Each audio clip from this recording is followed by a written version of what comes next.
back to Johnny Custom Glock's front sight press, where you should like a chair, like a chair, like a chair, and comment.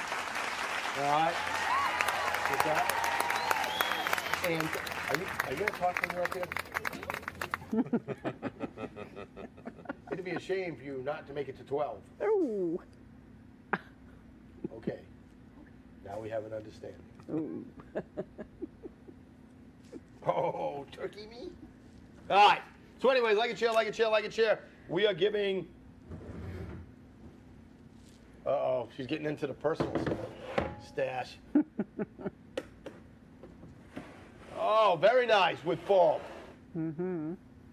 Pelican, what size does it say? No, it says identification case. Costs $50 to mail that if you need it mailed. Yeah, it costs $50, so We're not mailing it. we're not mailing it. Send you a bumper sticker or something. We'll figure something out. Or if you want to pay the $50, then we'll mail it to you, but that's a nice case. It is. All right. So like a chair, like a chair, like a chair, and comment. All right. So tonight, because we had so many requests to have him back, we're going to give him a nickname. We're going to call him Bill Big Brain Apple. That's what we're going to go with. That's a new one. Billy the Brain. Then we'd have all the people say, where's Billy the Brain? I'm so sorry. All right, so we're going to have his. You probably help with that. So we're going to have him back on. We're going to do what, once a month, right? Whatever We thought at first it was going to be every other month. And then obviously we've had a lot of comments about people talking to me about it and being like, you should just be once a month. So if you want to be on once a month, I'd be happy to. all right. So if you guys want to hear something, so we got two in the queue, right? Two. Tonight is China, Taiwan, right? And then you got the Enterprise. And then what's the other one? Leyte Gulf. What's that? It's a World War II naval battle. Right? Is that the one you wanted, right? Sure. The naval battle, the World War II naval battle? Yeah, well, unfortunately, all of the ones are naval. I've done it finite, so it isn't really. We'll figure it out. We'll figure it out. All right, so Turkish Ukraine one wasn't really naval. No, that's true. that's a nice case. It'd be a shame if I didn't win it. Yeah. Oh, and he made a Veritas Johnny Custom Glock's nightlight Oh, very nice. Ah. for a giveaway for the show. So, what's that? Sean, him. So it's pretty cool. I'll show you it. Very I nice. should got the picture out. But we also got that shirt, right? Oh, from you want to see the Casey. back? You want to see the back? You want to see the back?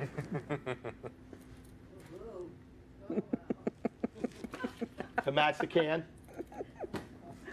All right, which you don't know about. Hey. Great shirt. It's a great shirt. We're gonna say that we miss Clayton because he's like, I'm gonna watch your show, man. You gotta say that you miss me, and we miss you. Drove up here from work, then said hi, and then drove back to work. All right, so get your beverages of choice. We're gonna go through the sponsors real quick, then we get into this because, like, this is like my night off, and I just get to sit back and relax. So we're gonna yell stuff at you. But besides that, all right. So first, I'd like to thank our King sponsor. I don't even know if it's working. Like, is that thing on? Is it plugged in? It's not plugged in. We don't have any sound effects, so I can't go with you. All right, Bum, bum, bum. Johnny.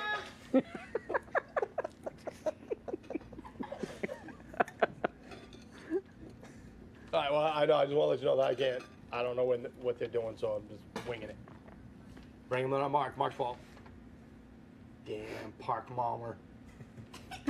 Like, how long have we been doing this show, right? You see right there, I just noticed tonight that it says Park Malmer and not Mark Palmer. Because I'm dyslexic. So all these years I've been like, just walking by, and then all of a sudden I'm like, hey, Park Malmer. All right? So Johnny Custom Glocks, because life is too short to have a Glock trigger that sucks, all right? And I don't know if anybody saw his new release. Anybody happen to see the new Johnny Custom Glocks release? Where he had just released a binary trigger. So they were up in northern Florida, and he was with one of the guys was Black Rambo. You ever see him? Just Yeah. running like shoots like something. Ah! Yeah. So they put him on the Glock and a Roni, right, with a binary trigger. So do you know what that is? No. You press, it fires once when it goes in, Okay. and once when it comes out. Oh. So every shot you take, it goes boom, boom, 2 shot. boom, boom. Okay. So he's like boom, boom, boom, boom, boom, boom, boom, like that, and I'm like, I want one. I got a Roni, and when you get one, put one in there for you too. And we'll get 50-round mags. We go boom, boom, boom, boom, boom.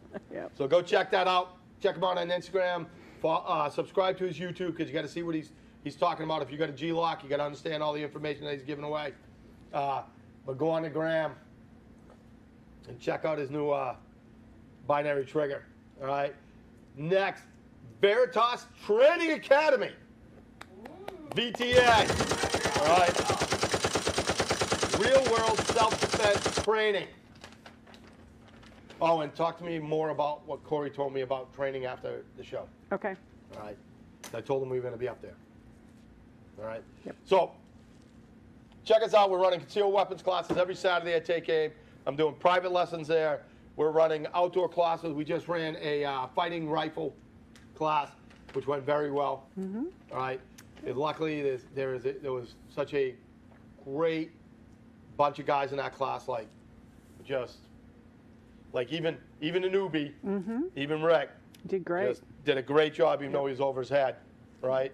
But then we had like the big boys in the class. Yeah. It's a lot of fun to train big boys. So, It's fun to watch them work too. yep, Oh yeah. you may know some of them. I think there's one we were talking about before. Yes. Yep. No, 2 of them. Yep. Yeah, Are we talking about like? we're not talking about anything that you No should names. be talking about that you don't know anything about. That you do know that you don't like that. Good. All right. I had no idea what you just said. Yeah, but you'll figure it out when you're like 14.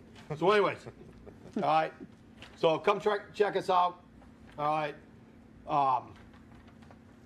Follow the Instagram. Follow us on YouTube at YouTube Train VTA. Okay, youtube.com/Train VTA.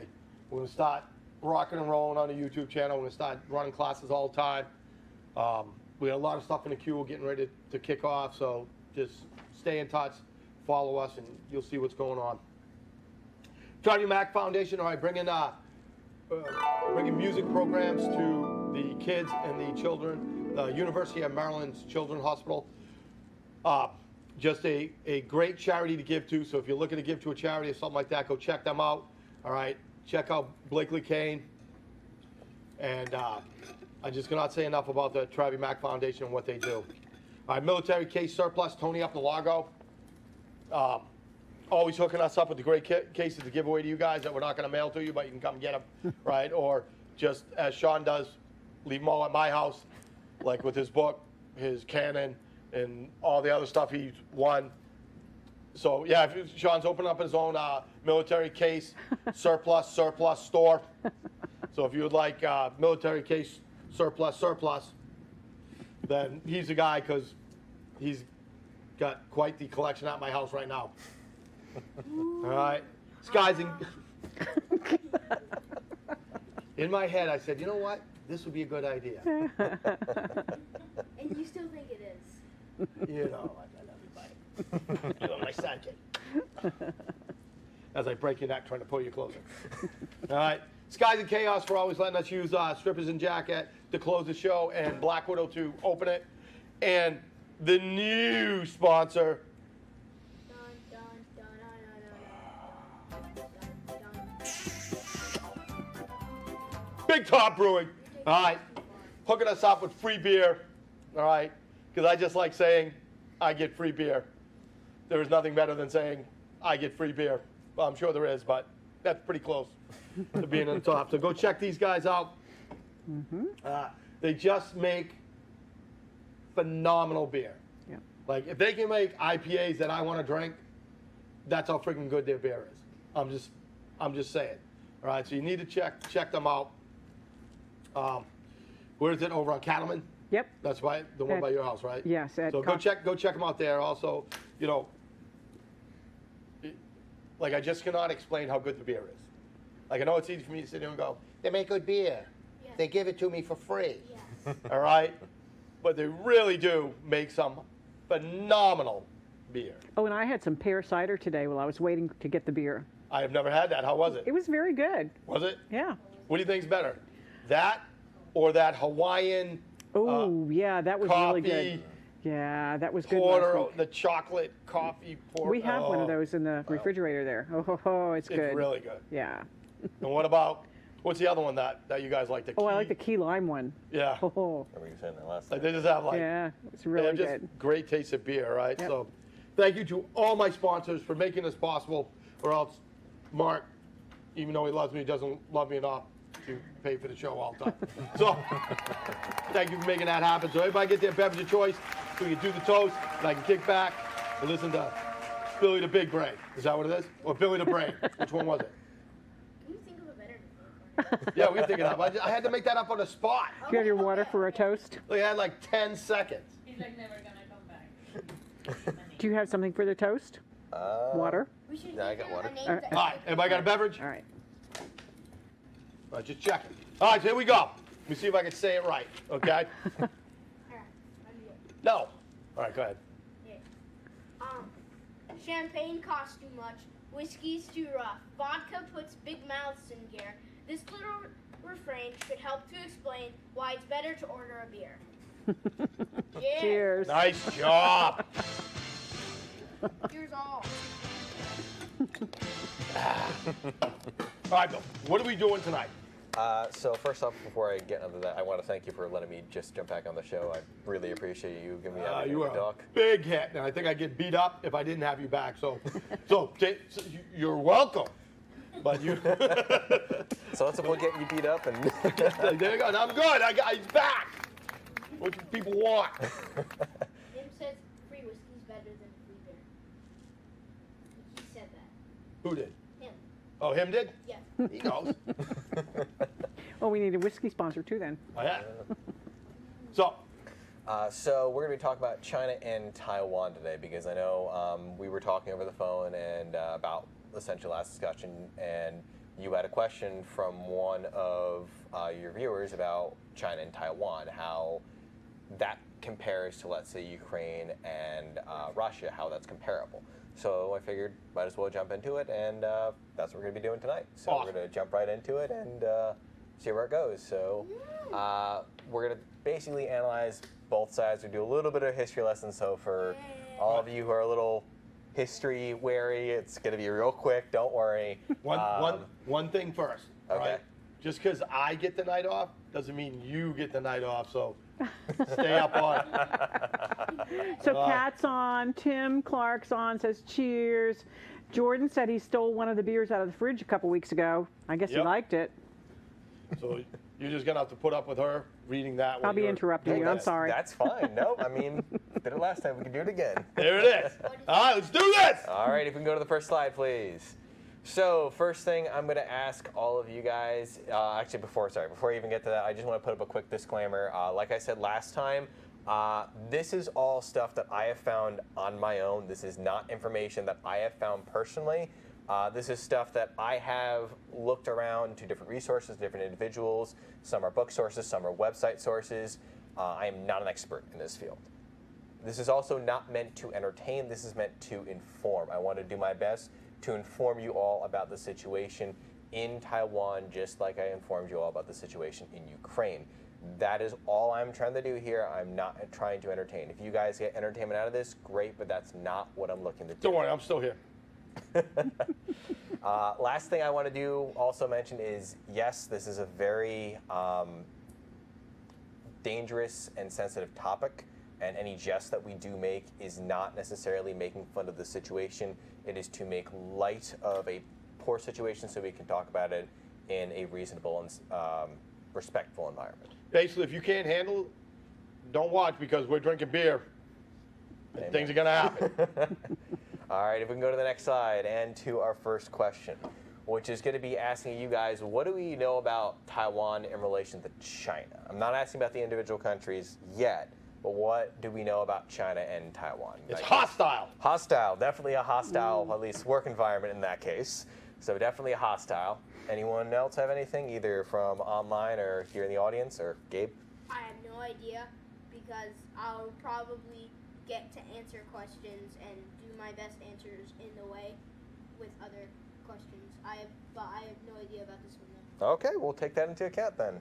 Anyone else?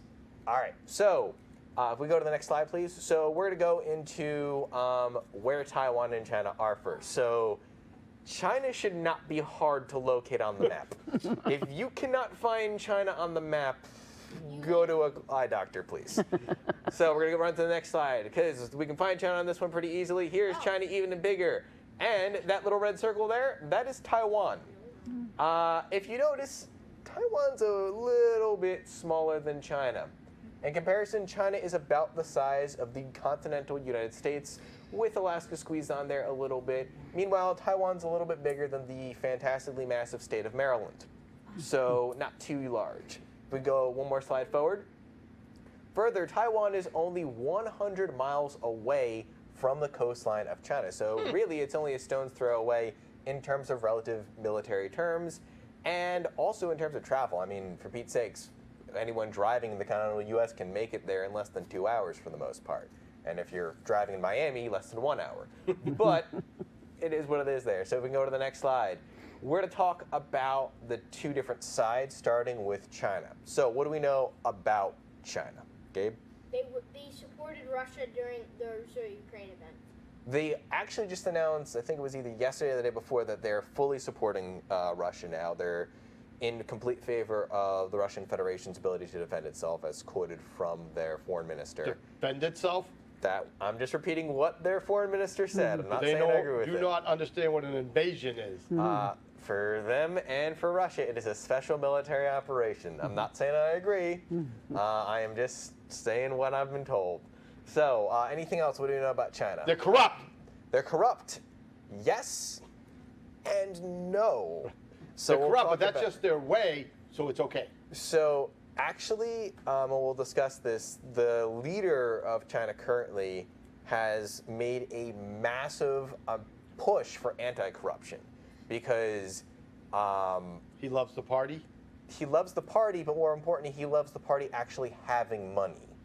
So he made a point during his presidency to actually get rid of corruption at multiple levels. If this is effective or not, we're not 100% sure because China's not the best at reporting everything to the West. Go figure. I know, right? Yes. During the night, their cities are really neon and big. They do indeed have huge cities. They are one of the most populous. They're the most populated nation in the world. So they have more people than anywhere else. So, anyone else? All right. So we're going to jump to the next slide, please. We're going to talk about the different aspects of China. First off, China is the largest economy in the world in terms of a bunch of different factors, from exports, imports, GDP, all combined.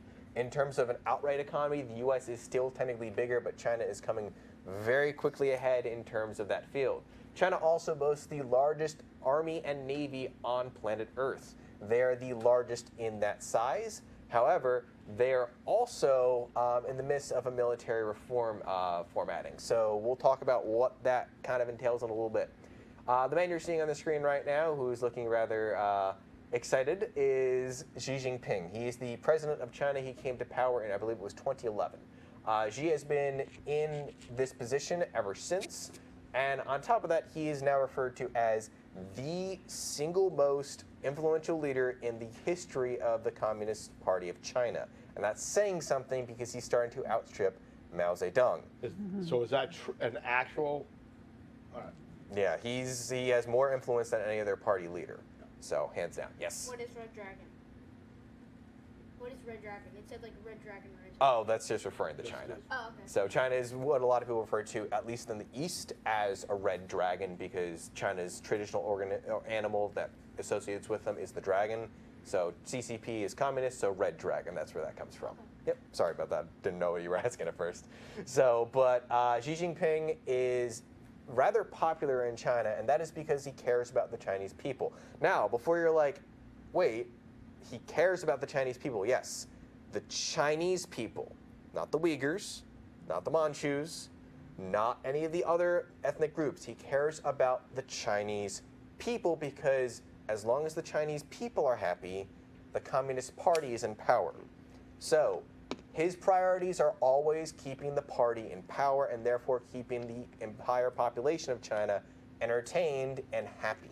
So he's done a decent job of this and has made China a relatively safe place for Chinese to live.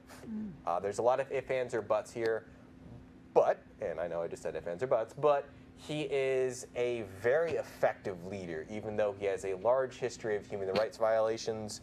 He's very effective, he's very good at what he does, and he's extremely intelligent. So that's all I have to say about Xi for right now, at least.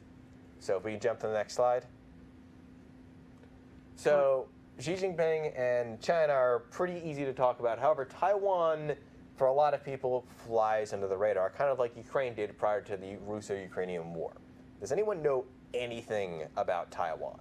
They Anything? don't want to be part of China. They belong to China. They don't want to be part of China. I had someone in the audience say they don't want to be part of China. They are part of China. It's They belong to China. they belong to China, someone in the audience has said. In all of these senses, yes, which makes things very confusing, and that is why this is an issue. So let's talk about Taiwan a little bit. If we can go to the next slide, please. Taiwan is an island nation, but for being a tiny little island the size of Maryland, it has 23 million people living on it. Wow. It is quite a populated island, and on top of that, it is a GDP of just under 1 trillion at 800, and I think it's 60 or 90 billion dollars in terms of its gross national product. So it is a very, very powerful nation in terms of economy. It's actually referred to as one of the Asian tiger economies. Its military is kind of full of U.S. hand-me-downs. The U.S. has made a point of giving Taiwan all of its leftover goods to make sure it can fight off an invasion from China. Taiwan's military is pretty well put together for the most part, and they have U.S. training. So, generally speaking, everyone kind of expects their military to perform well.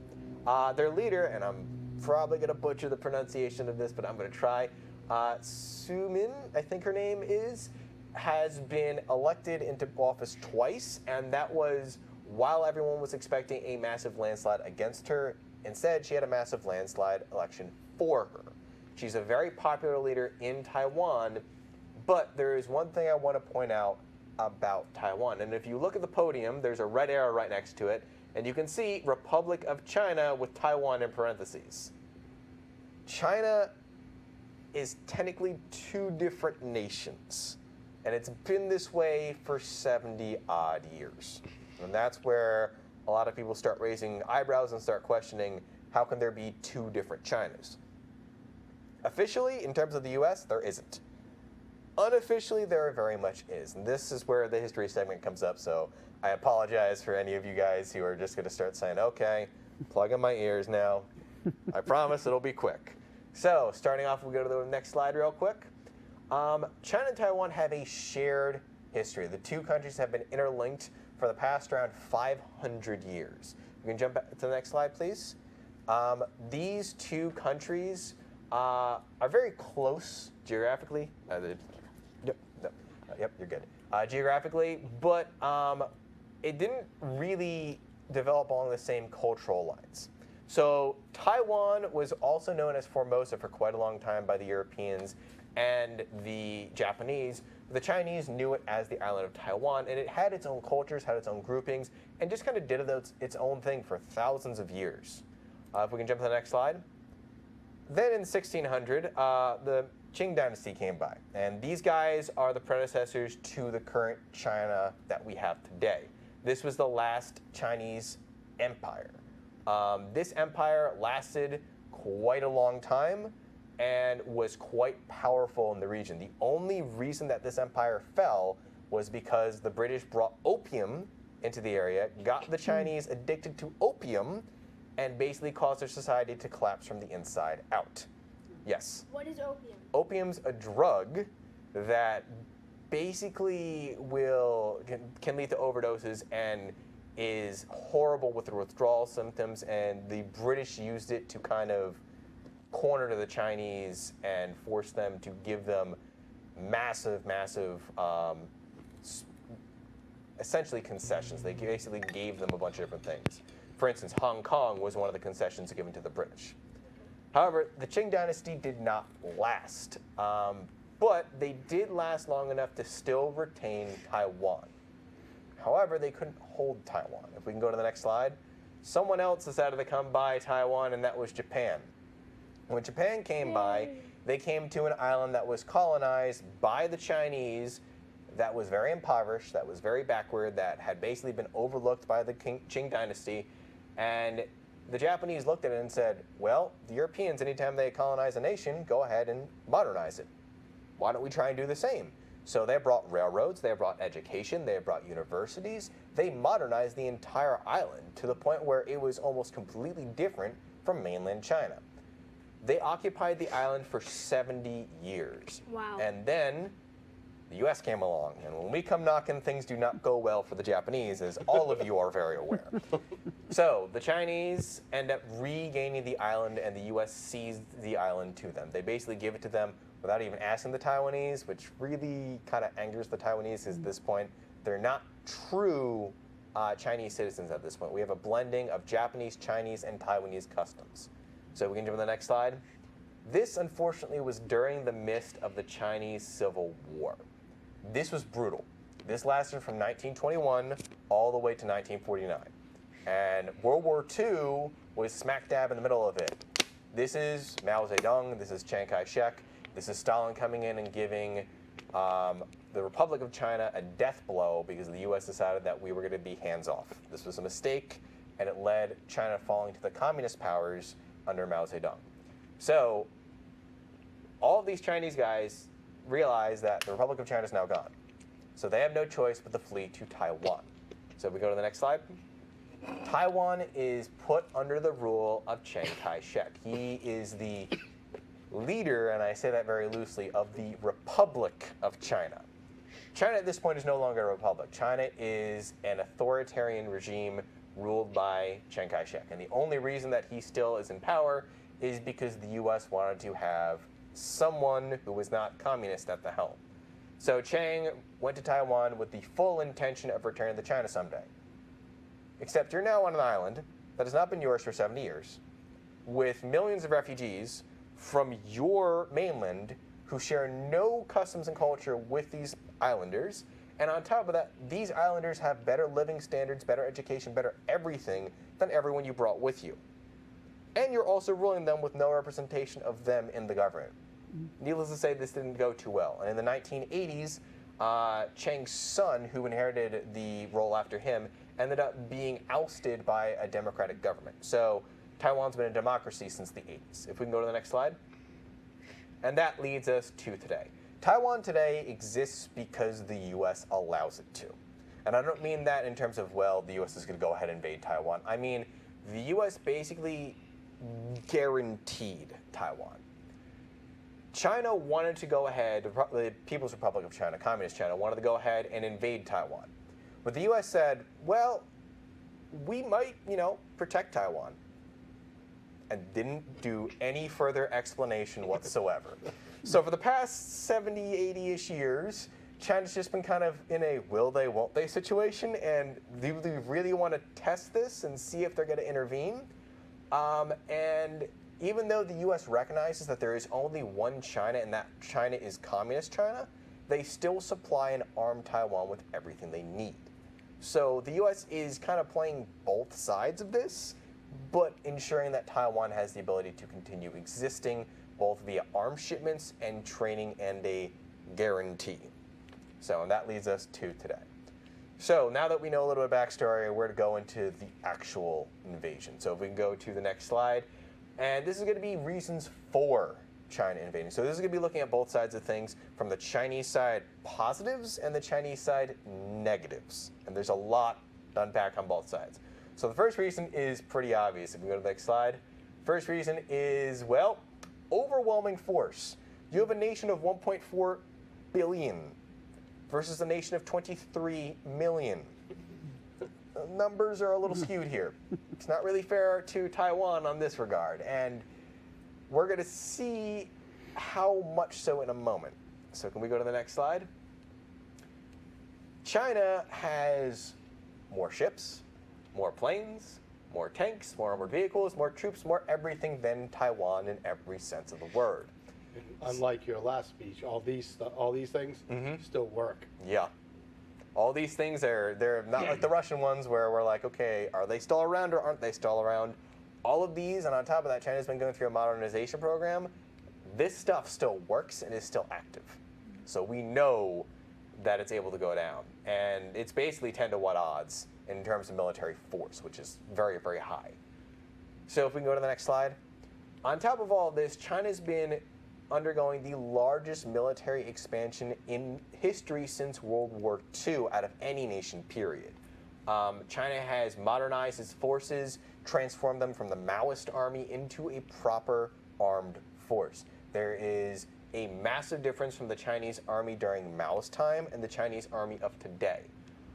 Xi Jinping's original goal was to have the army completely combat ready and modernized by 2035.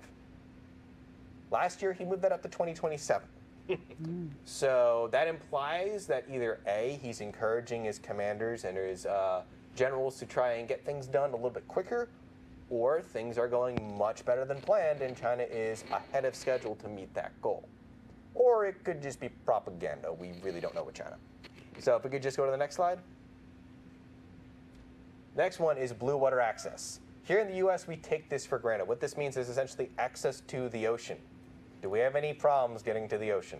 Nope. Nope. We got the Pacific, we got the Atlantic, and we got the Gulf and the Great Lakes for what they're worth. So, because for those of you who've been there, you know those are oceans. So if we can jump to the next slide. China has the issue of every single blue water access point it has is a US ally or guarded by US allies. So the first island chain is that red line right from Japan to Taiwan, the Philippines, all the way down to Malaysia. This prevents China from going out into the open blue water. And basically, anytime they send a sub out, the US has entire fleets just kind of waiting in those areas just to track the subs. There is no way for China to slip on by. Taking Taiwan eliminates this issue and allows China to build and operate a true blue water navy. This also allows them to have more free access over their trade, which is incredibly important for China.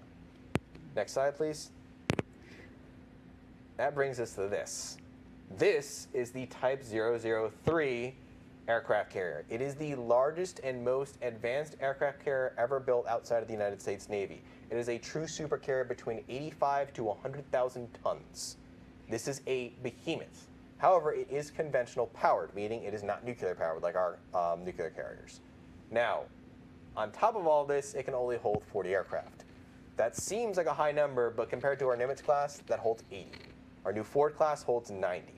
So there is ups and downs to this. However, a lot of people in the Chinese military, while they consider it important, also view this as kind of a waste of money. Time will tell if this becomes an asset or a liability for them. So if we can go to the next one. Because they can't take it outside of... They can't take it outside of anywhere without the Americans and everyone else tracking it. So, because immediately, as soon as it pulls out of one of those choke points, the Americans have an eye on it. So it's almost not worth it. So, next, and probably the biggest thing for Xi Jinping and the CCP, the Communist Party of China, is the reunification. This was something that not even Mao Zedong, the founder of the Chinese Communist Party, could do. If we go to the next slide. Taking this back would be a massive, massive victory. Next slide. Oh, next slide. Sorry. I got it. You got it? All right. So this would be the biggest propaganda victory in the entire history of the Communist Party, on par with taking down China itself. This is something that the entire party has been trying to do for 70 years.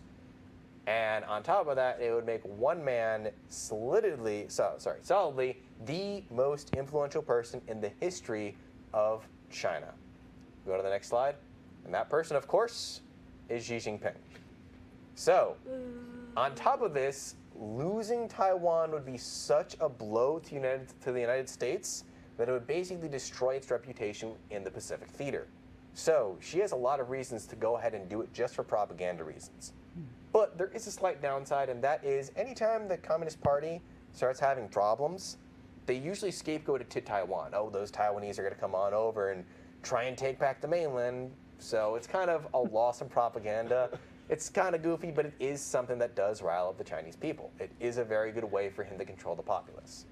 So these are all the reasons for invasion. And there's quite a bit supporting an invasion of Taiwan. There's also quite a bit against it. And we're going to talk about that now. So we can go to the next slide, please. So these are the reasons to avoid war. And especially since the Ukrainian conflict has occurred, there are more reasons to avoid war, at least in my opinion, than to start one. So if we can go to the next slide. First reasons is semiconductors, and that's Taiwan's secret weapon. And I can see one literally right here. There's one right there. There's one right there. Literally any electronic device that you have has a semiconductor in it. And 9 times out of 10, it's probably from Taiwan. Taiwan is the source of most of the world's semiconductors, specifically the small advanced ones. If we can go to the next slide, please. This is the logo for TSMC, the Taiwan Semiconductor Manufacturing Company. This single production facility is able to go ahead and make 45% of the world's chips. And on top of that, they make 90% of the chips that are smaller than 10 nanometers. Putting that into perspective, the US does not have the ability to do that. We do not have the ability to produce them. Taiwan actually is opening new plants here in the United States to make 5 nanometer ones. And the reason they're doing that is because they're installing new equipment in their plants to make 2 nanometer ones because that technology is now obsolete. So this is huge because US industry, US economics, and the US military run off these things. If it wasn't for this, we would not have the advanced weapons we do have. However, so does China. And China knows that if they go ahead and invade Taiwan, they're not going to be giving these up. They'll probably end up blowing them up and they'll have to build them from scratch. And China is not good at building semiconductors. They do build, I think it's around 15% of the world's semiconductors, but they're all the larger ones and the ones that really are not super important. They're the ones that go into like LED lights, like not very advanced ones, like computers, stuff like that. They're not going to be in that. So that's a huge, huge thing. That's kind of Taiwan's secret weapon, little ace in the hole. However, let's say that China's able to go ahead and take TSMC without a fight. They're able to go ahead and ensure that they will be able to get the technology, get the manufacturing facilities, get everything without a fight. All right, let's go to the next slide. Next thing they have to deal with is the global response. We found out with Ukraine, the West is not going to sit by and do nothing. All right, we have sanctions out the wazoo. We have all these different things going on. The global response for this, in terms of the Ukrainian war, has been an eye-opener for China. If we go to the next slide. More importantly, it's been concerning from the NATO point of view. China's biggest markets are the United States and Europe. If they lose both of them from sanctions, economically, it will devastate China, and they're very aware of this. China cannot operate as a nation without trade from both the US and Europe. It might be able to function without one, but not both. So they're in kind of a little strait. But on top of this, an alarming trend has appeared in Europe. Germany's rearming for the first time in forever. Britain just passed another defense spending bill, and France is trying to push forward an EU army. This has got a lot of people in the Pacific thinking. What's up, Gabe? What's an EU? The EU is the European Union. So Okay. they're basically, most of the flags here that you see are part of the European Union. It's an alliance that covers most of the continent and basically protects them from threats like Russia. All right. All right? So, if we can go to the next slide, please. So, I know that we do not have Navy people in mind here, but what type of ship would you say this is? Gabe? Aircraft carrier. Aircraft carrier? Mike, would you agree? It's a troop transport and, like, I don't know what they call helicarrier. Helicarrier? Want to take a guess?